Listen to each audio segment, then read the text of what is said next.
ఇర్మీయా గ్రంథం 30:19 అల్పులు కాకుండా నేను వారిని ఘనులుగా చేసేదను. 1 సమూయేలు 2:30 నన్ను ఘనపరచు వారిని, అంటే ప్రభువును ఘనపరిచేవారుగా, సృష్టికర్తను ఘనపరిచేవారుగా, రాజాతి రాజు ప్రభులో ప్రభుని, మన జీవనానికి ఆధారం, ఇంకో మాటలు చెప్పాలంటే మన బొందులో ప్రాణం పెట్టిన ఆయన, ఎవని వశంలో నీ ప్రాణం ఉన్నదో, ఎవని వశంలో నీ సకల మార్గములు ఉన్నాయో ఆయన నువ్వు స్తుతించలేదు కనుక బెల్షెజరు నువ్వు నష్టపోయావు, నీ రాజ్యం నీ చేతిలోని తీసివేయబడుతుంది. దేవుడిని ఘనతనిచ్చాడు కానీ నువ్వు దేవుడిని గనపరచలేదు. దేవుడు నీకు హానర్ ఇచ్చాడు కానీ ఎప్పుడు నువ్వు దేవుడిని జ్ఞాపం చేసుకోలేదు.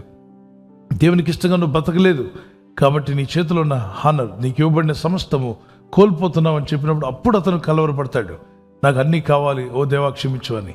కానీ టైం దాటిపోయింది. ప్రతిదానికి ఒక టైం ఇస్తాడు దేవుడు. ఆ టైంలోనే మనం స్పందించాలి. కాబట్టి మీరు ఆయన సన్నిధిలో కనిపెట్టిన సమయం వ్యర్థం కాదు. You are investing your time in the presence of God. ఆ సమయం మీరు దేవుని సన్నిధిలో కనిపెట్టిన సమయం మీకు ఘనతగా మారుతుంది. మీరు ఆయన్ని ఘనపరుస్తున్నారు. సమయం ఇచ్చి దేవుని ఘనపరచవచ్చు. దేర్ ఆర్ 3 T's, 3 టీలు ఇచ్చి దేవుని ఘనపరచవచ్చు. ఒకటి టైం అనేటువంటి టీ ఇవ్వాలి దేవునికి. టైంలో మొదటిగా లేచి ఉదయకాలం ప్రభు సన్నిధిలో వెతుకుదాం, ఆయన సన్నిధానంలో మొరపెట్టుకుందాం, ప్రార్థిద్దాం. ప్రభా నీ సన్నిధి నాకు కావాలని, నీ ఆత్మతో మమ్మల్ని నింపండి, నీ చిత్తమాలో నెరవేర్చమని మనం ప్రార్థన చేద్దాం.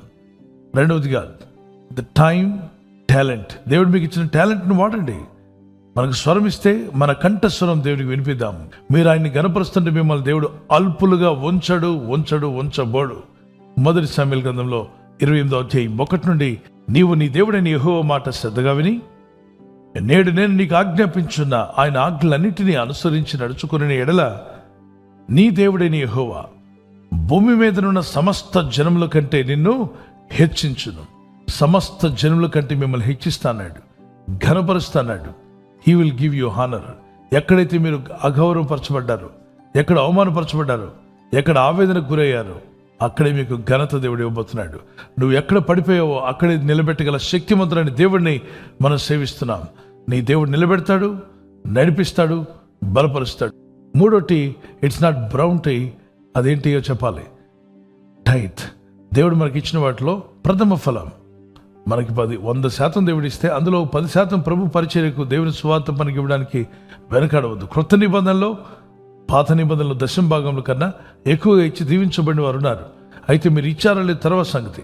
ముందు మీ హృదయాన్ని ఇవ్వండి దేవునికి, మీ మనసు ఇవ్వండి. ఆ తర్వాత ప్రభు మీ హృదయాన్ని ప్రేరేపిస్తాడు. నా కుమారుడు ఇలా ఇవ్వడం వల్ల నువ్వు ఫైనాన్షియల్గా దీవించబడతావు, నువ్వు స్టేబుల్ అవుతావు, నువ్వు ఆశీర్వదించబడతావు. అది దేవుడు నీకు అనుగ్రహించాడు కాబట్టి దానిలో ప్రథమ ఫలం ఇవ్వడానికి వెనకాడవద్దు, 10% ఇవ్వడానికి వెన్ను తెయ్యవద్దు అంటాడు. బైబిలే లేనప్పుడు ఇచ్చాడు అబ్రహాం 10%. దేవుని పనికిచ్చి దేవుని సన్నిధిలో దీవించబడ్డాడు. ఈరోజు నేను సెలవిస్తున్నాను పిల్లరా, దేవుడు మిమ్మల్ని ఘనపరిచే రోజు రాబోతుంది. Shall we pray, look unto God and pray. Father God, ఎక్కడ అవమానమో అక్కడ ఘనతని ఇస్తాను. యెహోవా వలన ఘనత వచ్చునని సెలవిచ్చున్నావు. నిన్ను ఘనపరచు వారిని ఘనపరుస్తాను వాగ్దానం చేశావు. మా దైనందిన జీవితంలో మేము ఎక్కడ ఉన్నా, ఏ పనిలో ఉన్నా, ఏ స్థితిలో ఉన్నా తండ్రి నిన్ను ఘనపరిచే హృదయాలు మాకు ఇవ్వండి. నిన్ను ఆరాధించే హృదయాలు మాకు దయచేయండి. నిన్ను ప్రార్థిస్తున్న ప్రతి కుటుంబాన్ని దర్శించుము నాయన. ఈ రాత్రి నెమ్మదితో పండుకొని సురక్షితంగా కాపాడబడినట్లుగా నీ అగ్ని కంచి వేసి మమ్మల్ని కాపాడండి. మీ చిత్తములో కొనసాగే కృప అందరికీ దయచేయమని యేసుక్రీస్తు ప్రశస్త నామములో వీరందరికీ చక్కని నిద్ర దయచేసి తెల్లవారు లేచి కృపను మాకిమ్మని క్రీస్తు యేసు నామములో అడిగి వేడుకుంటున్నామా పరలోకపు తండ్రి.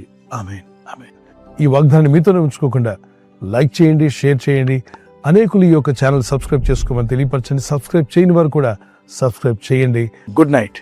God bless you.